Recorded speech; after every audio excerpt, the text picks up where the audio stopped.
Judy, she usually goes with her as a helper, and she just does what Mum said. She sold £200 worth of glass bowls and necklaces, and also she sold most of the stuff to a guy who'd been a buyer for Liberties. Yeah.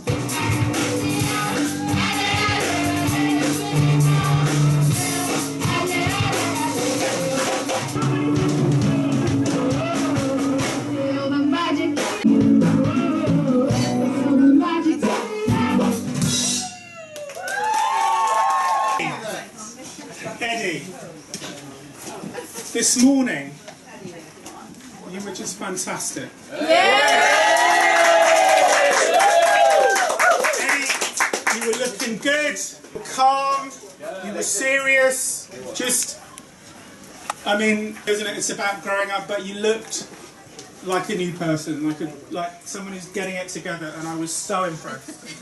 One of the things I remember about Eddie when he was little is the relationship he had with my dad. And I don't know if people remember my father, Julian. Yeah. Some of you do. Everybody was here. One of the stories in this week's portion was about Moses, and Moses was taken up the mountain to look at the promised land, but he wasn't allowed to go to the promised land. Dad was allowed to know Eddie, and he was allowed to love Eddie. And there's an amazing picture of my dad with Eddie and Dora when they're this big. And my dad was allowed to know that, but he wasn't allowed to see Eddie become a man and an adult. And that's how it goes. But we have, and I'm so proud of you, Eddie. Really fantastic. I want to welcome everybody. Thank you for making it so special. And the most important person here, I think I can say without any doubt, is my mum. When we've got our glasses filled later on, let's drink a drink to my mum. My uncle, where's my Uncle Cyril? Here.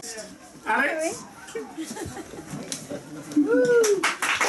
Thank you especially to Miriam, who's hosting the party tonight in her home. A year and a half ago, and Miriam was very ill in hospital, so she couldn't be here. So it feels like a real double blessing and a double joy that she is with us tonight. And then the question came up, when you're in your coffin, and your friends and congregants are gathered around you and mourning over you, what would you like them to say about you?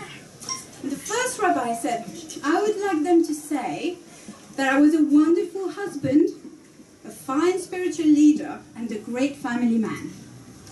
The second rabbi said, I would like them to say I was a wonderful teacher and servant of God who made a huge difference in people's lives. And the third rabbi said, I would like them to say, look, he's moving! I was very proud of Eddie this morning, and I'm always proud of Eddie. He's very, very sweet boy, but now he's a man.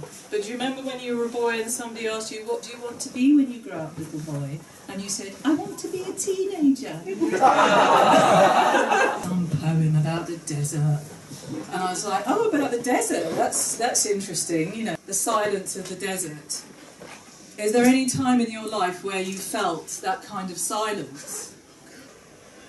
You know, when I ask my dad a question and he doesn't answer, well, that's the kind of silence that I'm talking about. It's like the silence of an unanswered question. This isn't much of a speech, but I do just really like to embarrass Eddie at every possible opportunity.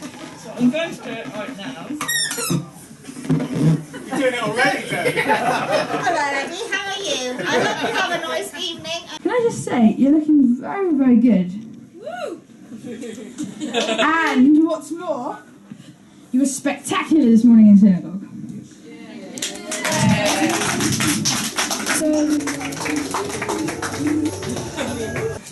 I haven't actually written a speech. I'd like to say thank you all for coming and welcome and enjoying everything. And congratulations, Eddie. My name's Elijah. My name's Jacob. First of all, you did great in school this morning, and I'm sure everyone enjoyed you singing.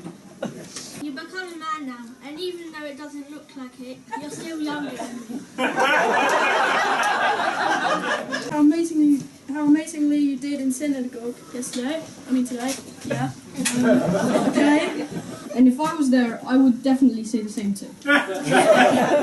Deborah's finger. Is that a good idea? No, that would be horrid, wouldn't it? Okay, Eddie's coming. Wow, look at that. Wow.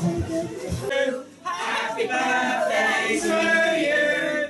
Happy birthday, dear Eddie. Happy birthday to you. Whoa, that's a big cake. It's pretty decent.